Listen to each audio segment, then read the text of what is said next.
Bede boma ma Kapsabet kapisa mag municipal mabomano monoloche matingo mbolea mondo kik ter mbolea mag jopur nyaka e kambi chae mar Chebut.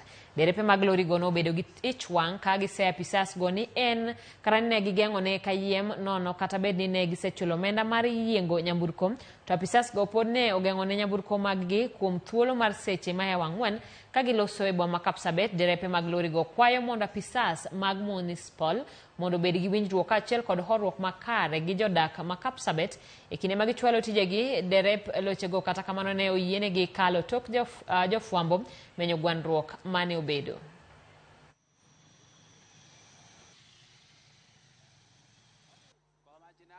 Kwa majina naitwa William Keter na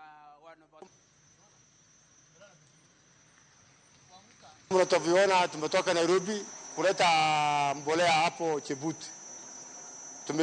Tumefikisha fertilizer hapo. Baada ya kufika tulifika usiku, tumelala. Asubuhi kuamkia ni Kanjo walikuja kutufungia magari. Imagine magari zina transport fertilizer wakulima kutoka Nairobi mpaka hadi Chebut. Alafu Kanjo walikuja kutuarasa na kufunga magari. Na gari ndio ambao mnaziona hapo ni gari nne. Tumelipa kila gari shilingi 1200. 4,800 tumelipa ya Kanjo kwenye parking, na gari inabeba msaada ya wakulima. So tunataka serikali waangalie hii mambo iko namna gani. Tukauliza mbona mnafunga gari na hivi vitu ni parastatal. Akatuambia hatujui hata kuchua. Mweni pale